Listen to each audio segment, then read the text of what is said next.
안녕하세요. 평균이 65인가? 평균 65점. 최고 점수가 85점, 방성환 씨.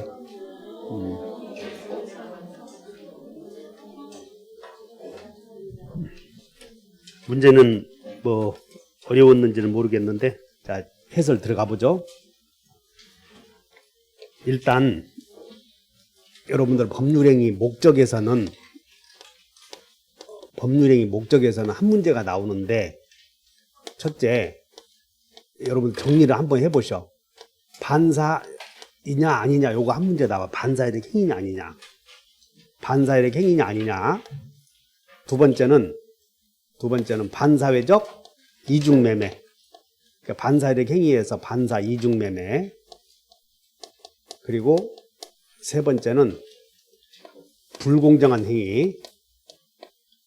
그래서 그 다음 네 번째는 법률행위 해석. 그래서 목적에서 이게 다 나올 수는 없고 요 중에서 한 문제 나온다는 거예요. 요 중에서 한 문제가 나와. 그러니까는 머릿속에 기억하시고, 반사일의 행위냐 아니냐 그래서 조투강강 통신은 반사 아니다 이렇게 외웠죠? 이렇게 정리하셔야 돼. 그 다음에 반사일의 이중매매에서 제1매수인은 무체불이 있다 이런 거. 무체불로 해결하라 이렇게. 자, 이제 보자고.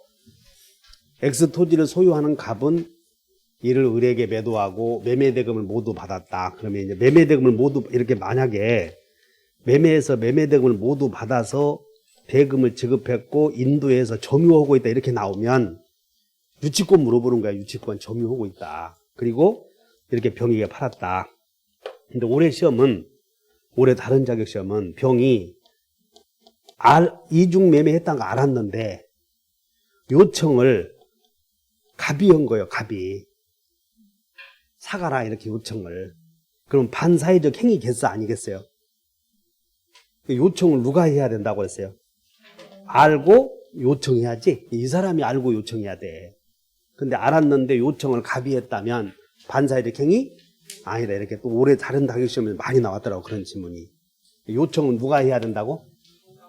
그래서 여기다가 여러분 요청자 이렇게 하나 써놓으시면 돼요. 요청자. 요청자는 제2 매수인이 요청해야 돼. 매도인이 요청하면 반사회적 행위 아니다. 이렇게. 그래서 인도했는데 병이 배임행위에 적극가담했대요. 적극가담은 알고 요청. 그래서 요청은 갑이 오면 반사회적 행위 아니다. 이렇게 주의하셔. 그러면 이제 이렇게 해서 이렇게 등기했을 때 여기 우리 무효인 경우는 반사회적 이중매매는 무체불 이렇게 해결해야 되고, 무효는 몇 단계로? 5단계. 그래서 첫째, 반사회적 행위자는 물부손 있다고 없다고요? 이렇게 외웠지. 물부손 없다. 갑은 병명의에 등기 말소 청구할 수 없지. 이게 반사회적 행위니까. 그 다음에 을은 갑병간의 매매에 대하여, 자, 을은 요 갑병간의 행위에 대하여 채권자 취소권이 나오는 게 두 군데서 나와. 두 군데. 이중매매에서 만약에 나오면 이중매매는 채권자 취소권의 대상이 될 수 없죠. 왜냐하면 금전 채권이 아니니까. 그리고 나오면 어디서? 통정허위표시에서 나오고 만다고 이렇게. 그래서 통정허위표시는 채권자 취소권의 대상이 될 수 있고, 반사회적 행위는 이중매매는 아니다. 틀렸고, 갑에게 지급한 매매대금에 반하는 이유로 X토지에 대하여 을이 점유하고 있다고 물어보거든. 그러면 을은 갑에 대한 매매대금은, 자, 이 토지를 점유하고 있다고. 그럼 유치권은 토지 자체에 받는 비용이 아니죠. 유치권 안 되지 이렇게. 그래서 유치권 주장할 수 없다. 틀렸고, 을은 병에게 손해배상 청구 있음 없음? 무체불 이거 기억해야지. 이런 얘기는, 자, 여기 을은 갑에게 채무불이행으로 무효를 주장하는 것 이외에 갑에게 채무불이행으로 손해배상을 청구할 수 있고 병에게는 어떤 사유를 이유로 불법 행위를 이유로 손해배상 청구할 수 있다. 그래서 을은 갑에게도 손해배상 청구할 수 있고 병에게도 있다. 그 다음에 이게 정답이고 병과 매매계약을 체결하고 자 병과 매매계약을 체결하고 거래한 정. 그래서 반사일의 행위는 선의의 제3자에게 대항할 수 있다 없다 찾고 나오면 비통만 없다니까. 비통은 없다. 나머지는 있다. 그래서 이 사람이 선이라도 무효라고 주장할 수 있다. 누구도 권리 취득하지 못한다. 그래서 병이 선의인 경우 적법하게 권리를 취득한다고 못한다고? 못한다고. 그러니까는 일단 반사유력 이중매매 나오면 무채불로 해결하라 이렇게 기억을 해줘야 돼요. 그 다음에 이제 법률행위 해석에서 외워버려. 알자. 알면 무슨 해석? 적어도 요건 알고 있어야 돼요. 그래서 갑이 토지가 X 토지도 있고 Y 토지도 있는데 이 사례를 잘 알고 계셔야 돼요. 갑이 을에게 X 토지 팔 생각이었어요. 주의하셔야 돼요. X 토지를 팔 생각이었는데 표시상의 착오로 내가 Y 토지 팔겠다 했어. X 토지 팔 생각이었는데 표시상의 착오로 Y 토지 팔겠다고 했다고. 착오다 아니다? 다시 들어. 갑은 X 토지를 팔 생각이었는데 표시를 그르쳐서 Y로 표시하였다. 갑은 X 토지 매매 계약에 대하여 착오를 이유로 취소할 수 있다니까. 그때는 여러분들의 사고가 X 토지 Y 토지 나오면 잘 들어봐. X 토지를 팔 생각이었는데 실수로 이렇게 했어. 실수로. 그러면 착오지. 취소할 수 있지. 근데 여기 문제는 X 토지를 사고 팔기로 합의를 했어. 합의를. 근데 등기부는 뭘로 표시를 해?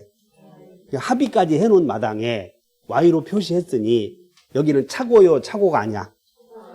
착오가 아니므로 자 여기다 법률행위 해석은 자 착오가 법률행위 해석에 우선하겠어? 법률행위 해석이 착오에 우선하겠어? 이렇게 문제가 나올 수 있어요. 법률행위 해석이 착오에 우선해? 착오가 법률행위 해석에 우선해? 그 말도 모르겠어? 자 1번 봐. X 토지 팔 생각이었어. 생각이. 근데 뭘로 표시? Y로. 그럼 이건 착오지. 근데 2번은 X 토지 팔 생각으로 표시도 이렇게 했어. 합의까지. 근데 합의까지 한 마당에 등기부에는 뭐로 표시돼? Y로. 그러니까 여기 합의까지 했으니까 이런 걸 오표시 무효의 원칙이고 여기는 착오이고 그래서 구별하시면 돼요. 그래서 X토지 팔, 자, 봐. 2번은 X토지 팔 생각이었어. 그래서 X토지라고 표시했음, 안 했음, 갑은? 했어. 을도 알고 있지. 근데 1번은 다르잖아요, 여기하고는. X토지 팔 생각이었는데 실수로 Y로 표시했다. 여기는 착오. 여기는 착오? 아니다. 오표시 무효의 원칙. 이렇게 두 개 비교하셔야 돼요. 그래서 여기서 X토지와 Y토지 소유자 갑은 이거 맨날 나오니까 X 토지에 관해서 뭐까지 했어? 합의했는데 계약서에는 착오로 Y로 표시했다. 그러면 알고 있죠? 상대방이 X 토지라는 거 알고 있잖아 지금. 그럼 자연적 해석을 해서 지금 계약서에는 X 토지로 했는데 이제 등기부에 이렇게 기재되어 있어. 자, X 토지에 기재해야 되는데 Y 토지에 1번 소유자 갑에서 2번 소유자 등기 원인은, 등기 목적은 소유권 이전, 접수 날짜 6월 1일, 매매, 그리고 소유자를 이렇게 했다고 지금. 그럼 이 매매는 을의 명의로 등기돼 소유권이 넘어가는 Y 토지에 대해서는 매매 흔적이 있음 없음? 없으니까는 여기는 이거보다 등기 원인의 부존재. 그러니까 여기 매매 계약 흔적이 없어. 여기는 X 토지로 등기해줘야지 지금. 주의하시면 돼. 그래서 갑은 X 토지에 대하여 매매 계약 취소할 수 있음 없음? 여기는 완전 주요. 을은 갑에게 X 토지에 대해서 X 토지에 대해서 등기해 주시 할 수 있고 X 토지에 대해서 매매했으니까. Y 토지에 대하여 을과 매매계약을 체결하고 이전 등기를